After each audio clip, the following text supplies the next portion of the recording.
Magic makers, and welcome back to the Metaphysical Apothecary. We are your hosts, Shannon and Megan. Hi, everyone. Also known as the Scorpio Sisters, here to explore the mysterious, the magical, and the arcane. The magical community is like one of my favorite communities ever. So many people who practice paganism and witchcraft are knowledgeable, they're kind, they're generous.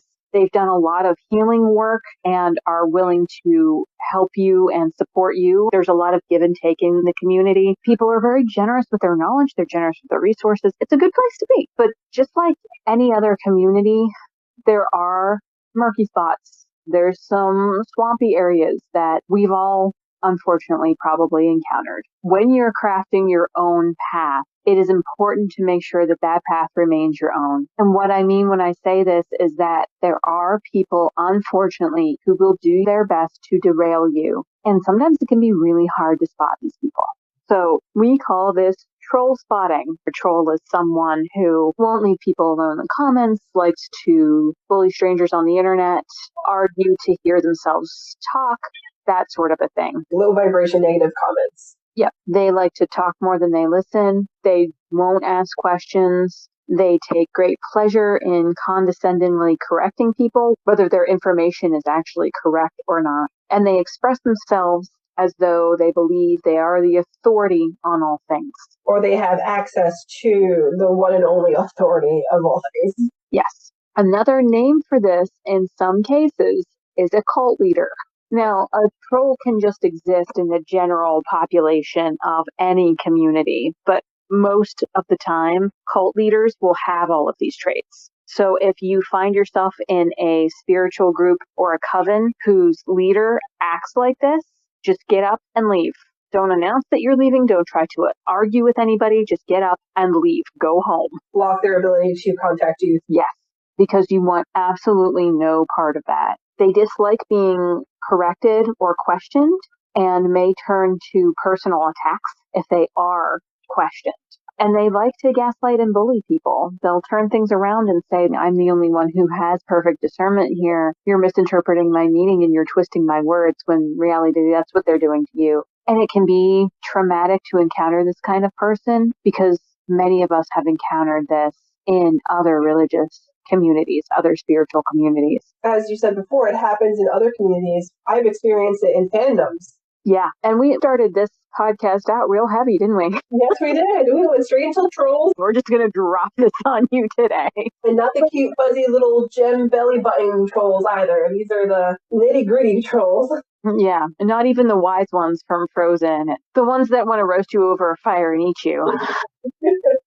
Now, sometimes a troll is a troll not out of malice, but out of excitement. They got into the community, they started practicing a little bit of magic, they found a few things that work for them, and now they just want to impart their knowledge to everyone. They're really excited about it. They found a path that has taken them away from their trauma and their hurt. When they're questioned, or when it's suggested that maybe they don't know as much as they think they do, or they need to learn a little bit more before they start imparting knowledge to others, they get very defensive because they're triggered by the trauma that they've been through in the past, where they've been told to sit down and be quiet and not participate, or that they don't know enough to participate in certain things. It's not anyone else's responsibility to deal with that person's trauma for them, but it's just something to be aware of, that might be the reason that they're acting out. So you can decide how you want to respond to them. If you are part of a coven or a magical meetup group or anything like that, and you encounter someone like this who is continuously doubling down on their negative behavior during conversations when people try to correct them or people try to let them know that their behavior is not okay, more action may need to be taken. Never, ever be afraid to speak up for yourself. Find someone who's an authority figure in that group and alert them to the fact that this person is doing what they're doing. And again, sometimes they could just be really excited and acting out of trauma instead of malice. And all they need is a little bit of guidance, not necessarily from you, but from someone who can explain to them that they don't need to be an authority on all things to be part of this. Mm-hmm. Other times, it's best for that person to be removed from the group completely. It's like we were talking about with the leaders. It doesn't matter where you are. If you are in a pagan setting, if you're in a Christian setting, if you are in a presentation at work, and somebody starts acting like a troll, do your best to get out of there as quickly as you can. The best way to vanquish a troll is to not give them any power. Exactly. You are under absolutely no obligation to interact with this person or people. And that goes for the internet as well. I used to be one of those people that would argue with people on the internet, not for hours or days at a time, but occasionally just to try to make a point. And I have discovered that not doing that is way easier. Whenever I see something that I don't like or is toxic, unless they're bullying someone else who I feel could use the support, I try to leave it alone. Even in those cases, more often than not, I'll try to speak directly to the person who's being bullied and just leave the bullier or the troll out of the conversation completely and try to get that person to a safe space where they don't have to interact with them anymore. I've never really felt the need to comment on the internet to the point where even when maybe I should comment, like I'm leaving a review comment after buying something, I don't.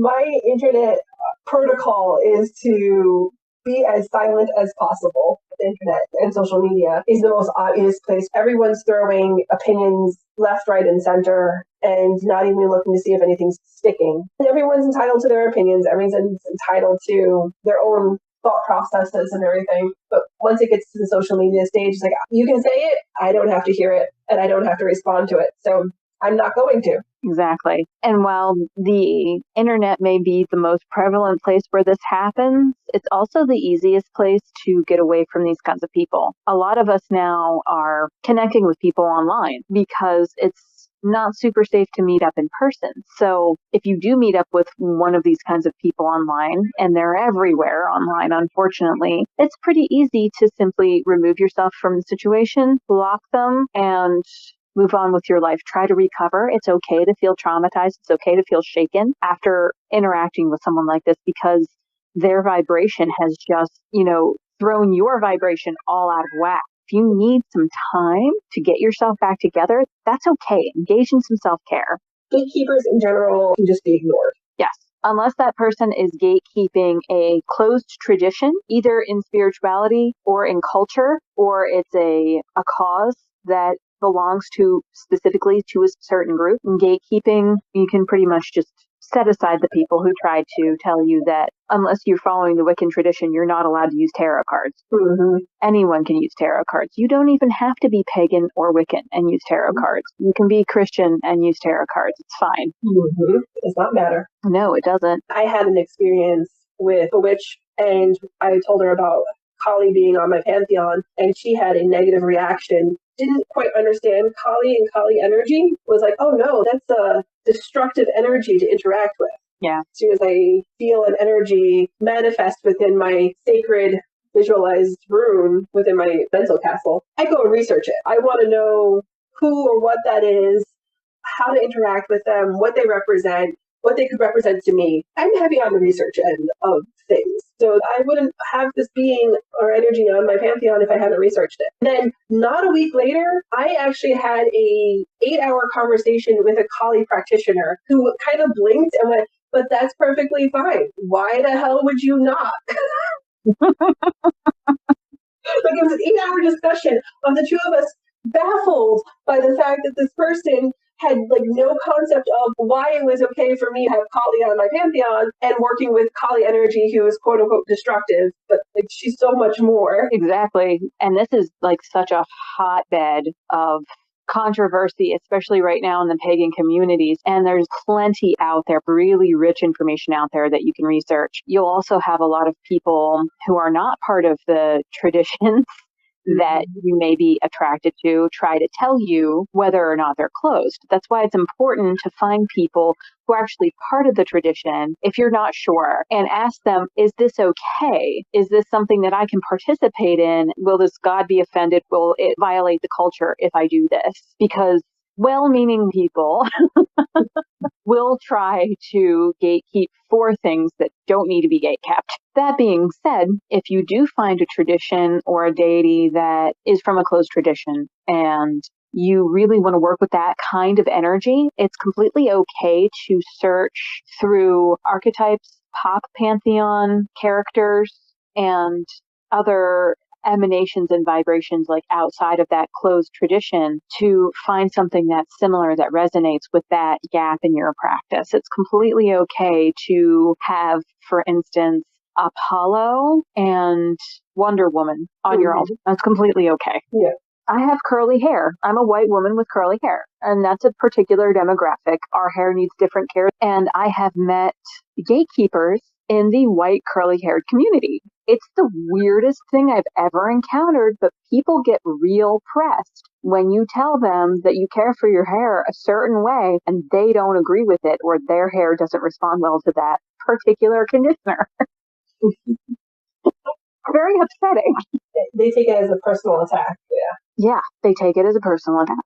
The other area that can be sort of tricky to navigate is about high vibration versus low vibration. And sometimes the way that this is addressed can really exclude people who are neurodivergent or have a mental illness or have a physical disability from the pagan community. Honestly, most of the people I know in the pagan community have a mental illness or are neurodivergent or both.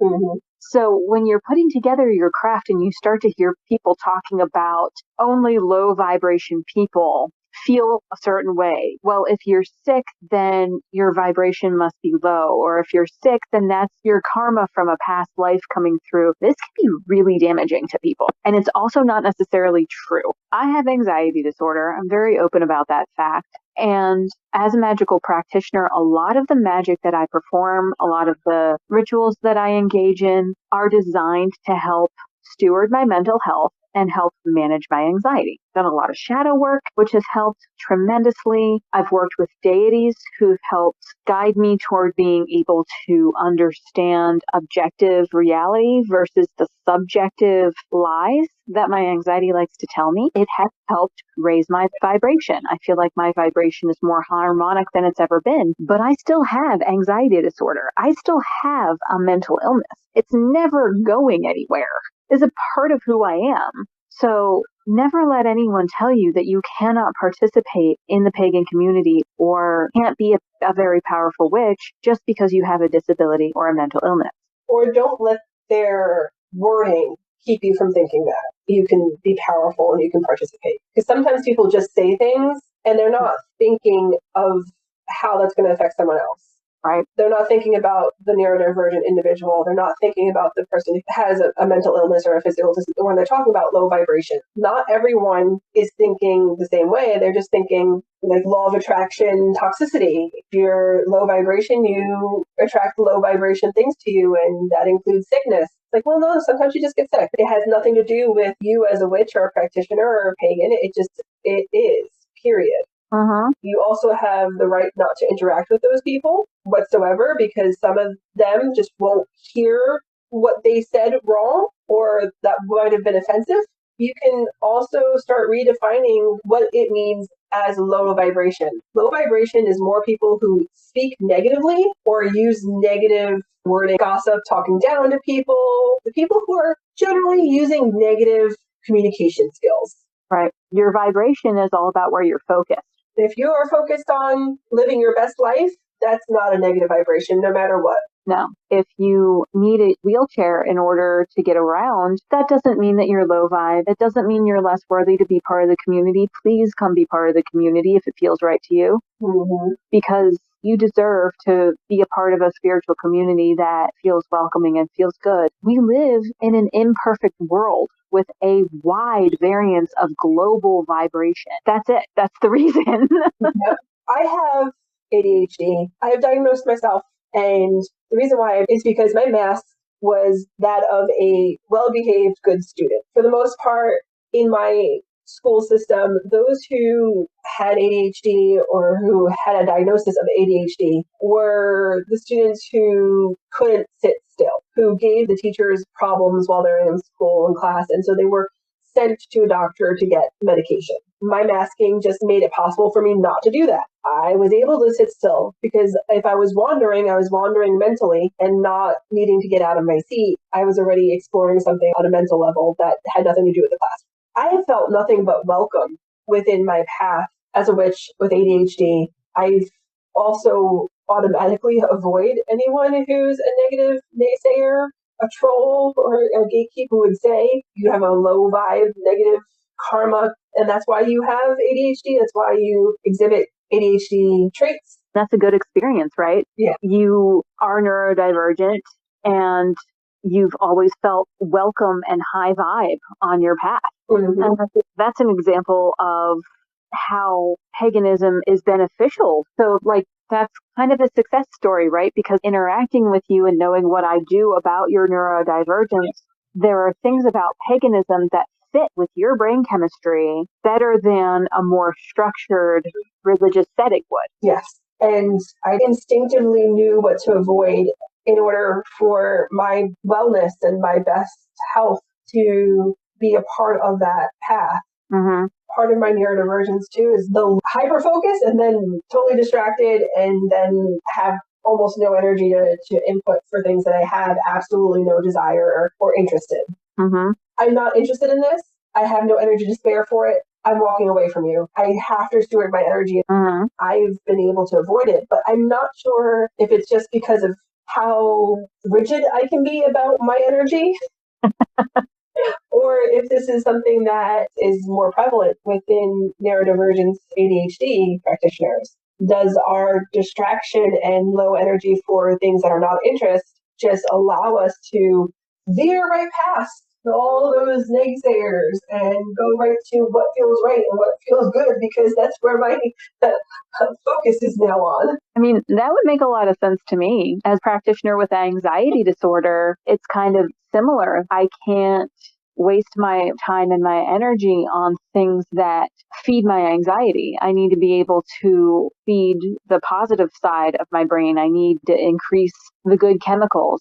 Mm-hmm. I have to be aware of and sidestep anything that feels like it might be toxic. Within the magical community, finding those little pockets of people who've had similar experiences with their ability and needing to steward their energy, needing to introspect in order to manage a disability, to manage a mental illness, etc. Those people really know themselves. They really understand themselves, and their spiritual journeys have probably been enriched because of that introspection. Mm-hmm. So that's all we have on our topic for today, my dears. Thank you so much for listening in, and we hope you'll join us again soon. In the meantime, you can follow us on Instagram, Facebook, and Pinterest for more witchy wisdom, both here and on our blog. And you can also check out our original art on Society 6 for sacred decor and more. Thanks again for joining us. Go make some magic and live your best life. Bye.